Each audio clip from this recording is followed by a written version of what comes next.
Welcome students, आप सबका स्वागत है आपके चैनल पे जिसका नाम है एजुकेशन पॉइंट। और हम डिस्कस करते हैं डिमांड की नेक्स्ट क्लास के बारे में। जो हमने लास्ट क्लास ली है उसका वो टॉपिक था हमारा change in quantity demanded and change in demand. जैसे मैंने आपको बताया था उस वीडियो में हम उसके एक एक टॉपिक को अच्छे से डिस्क्लोज करेंगे, अच्छे समझाने की कोशिश करेंगे ताकि आपके मन में कोई भी डाउट ना रहे। तो हमने इसलिए वो पूरा टॉपिक एक वीडियो में रैपअप ना करके हम उसकी तीसरी वीडियो बनाएंगे। ये हमारी दूसरी वीडियो है, ठीक है।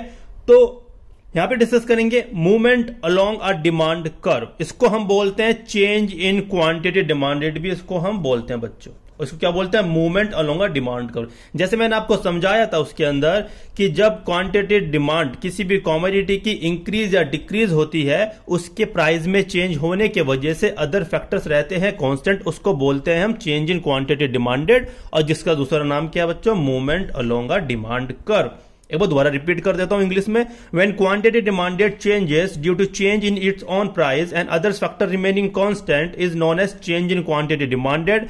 And we also said that this demand curve will be movement along a demand curve. वो डिमांड कर्व क्या होगा? Movement along a demand curve होगा, ठीक है। अब इसको पढ़ते हैं डिटेल में। सबसे पहले इसके अंदर आता है, जैसे मैंने आपको बताया था, एक्सटेंशन या फिर एक्सपेंशन ऑफ डिमांड। डिमांड का एक्सपेंड मतलब एक्सपेंड होना, बढ़ना, डिमांड का बढ़ना। इसको समझते हैं पहले, क्योंकि इसके अंदर जो क्वांटिटी डिमांड में इंपैक्ट आ रहा है वो आ रहा है due to change in price. बाकी अदर फैक्टर क्या रहेंगे? कांस्टेंट। तो समझते हैं एक्सपेंशन ऑफ डिमांड। अगर किसी भी कमोडिटी का प्राइस क्या होगा? डिक्रीज होगा, डिमांड होगी इंक्रीज, और अदर्स फैक्टर क्या रहेंगे बच्चों? कांस्टेंट। अदर फैक्टर क्या रहेंगे? कांस्टेंट रहेंगे। देखो मैं दोबारा बता देता हूं, मेरा पढ़ाने का तरीका यह है कि अगर मैं ये वाला एरो बनाता हूं, इसका मतलब डिक्रीज, इंक्रीज, और इसका मतलब कांस्टेंट, ताकि वीडियो जल्दी बन सके और आपको कंसेप्ट जल्दी समझ में आ सके। अगर कमोडिटी का प्राइस डिक्रीज है, डिमांड इंक्रीज है, अदर्स फैक्टर कांस्टेंट है, उसको बोलते हैं हम एक्सपेंशन ऑफ डिमांड। आइए इसका शेड्यूल के बारे में बात करते हैं, फिर इसका डायग्राम समझते हैं। जैसे शेड्यूल देख रहे हैं, प्राइस, क्वांटिटी।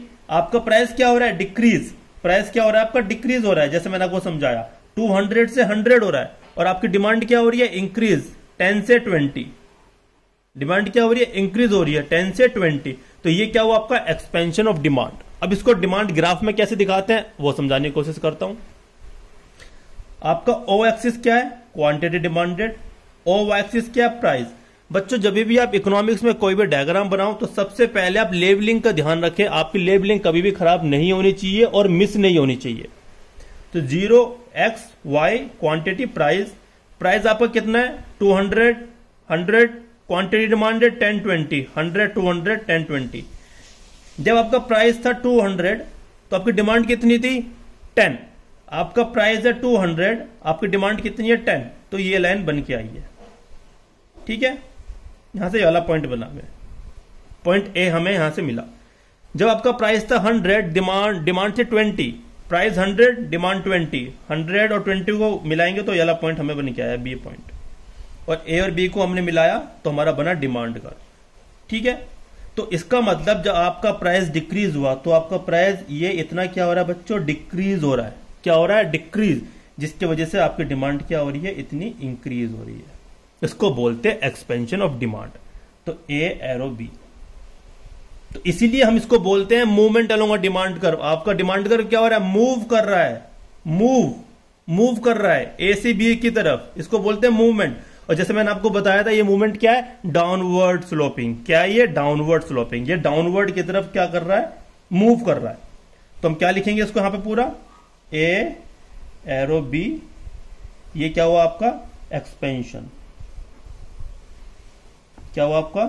Expansion, right. और कैसे डिमांड कर मूव कैसा कर रहा है आपका? Downward sloping. कैसा कर रहा है बच्चों? डाउनवर्ड।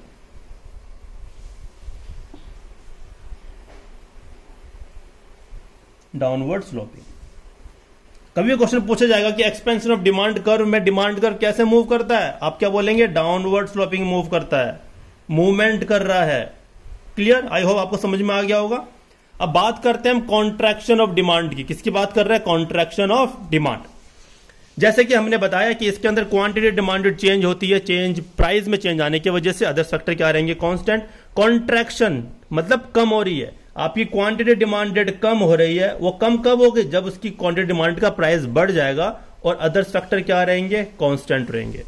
दोबारा देखते हैं, प्राइस इंक्रीज हुआ, डिमांड डिक्रीज हुई, others factor constant, this is known as contraction of demand. आइए समझते हैं, आपका प्राइस इंक्रीज हो रहा है 100 से 200, आपका प्राइस क्या हो बच्चों, इंक्रीज, और क्वांटिटी डिमांड क्या हुई आपकी, डिक्रीज 20 से 10, ये क्या हुई आपकी, डिक्रीज हुई है। ग्राफ कैसे बनाया, O axis quantity demanded, O Y axis price, 100 200 10 20।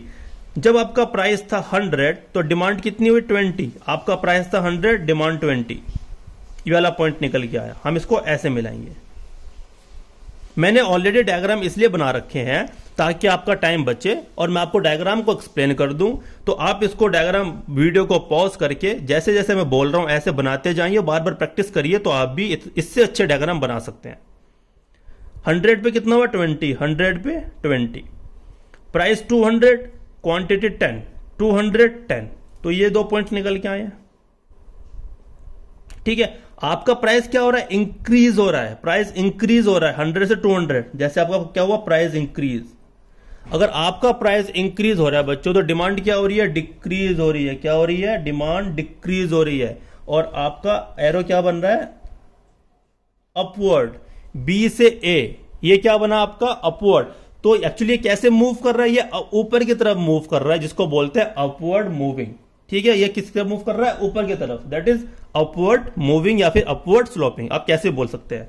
तो आप इसको क्या बोलेंगे, बी एरो ए, क्या बोलेंगे, बी एरो ए क्या हुआ आपका, कॉन्ट्रैक्शन ऑफ डिमांड। क्या हुआ, कॉन्ट्रैक्शन ऑफ डिमांड। और क्या बोलेंगे आप इसको, अपवर्ड स्लोपिंग।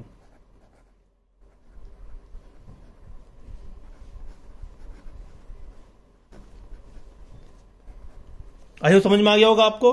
तो जब भी क्वेश्चन पूछा जाएगा कॉन्ट्रैक्शन ऑफ डिमांड के बारे में, तो आप बताएंगे जिसमें कि प्राइस बढ़ता है, क्वांटिटी डिमांड डिक्रीज होती है, और आपका डिमांड कर्व क्या होता है, अपवर्ड स्लोपिंग होता है, इसको बोलते हैं कॉन्ट्रैक्शन।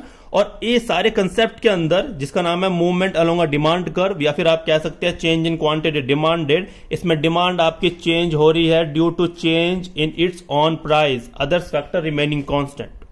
ठीक है, तो ये क्वेश्चंस हैं, इसमें काफी सारे क्वेश्चन बनेंगे, वो क्वेश्चन क्या क्या बनेंगे मैं बाद में डिस्कस करूंगा, लेकिन ये था मेरा टॉपिक जिससे मैंने आपको डिटेल समझाने की कोशिश करी है कि एक्सपेंशन क्या होता है, कॉन्ट्रैक्शन क्या होता है, क्या शेड्यूल है, क्या डायग्राम है, क्या डायग्राम का एक्सप्लेनेशन है।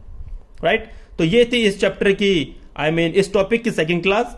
अभी एक क्लास और बची है जिसमें कि आपका पूरा टॉपिक कवर हो जाएगा, जिसका नाम है change in quantity demanded and change in demand. Next class में हम डिस्कस करेंगे चेंज इन डिमांड या फिर शिफ्ट इन डिमांड, जो इसका सेकंड पॉइंट आता है। ठीक है, उसके बाद ये आपका टॉपिक पूरा कवर हो जाएगा। अगर आपको कोई भी डाउट है हमें कमेंट करके बताइए, हम कोशिश करेंगे आपका डाउट क्लियर कर सके।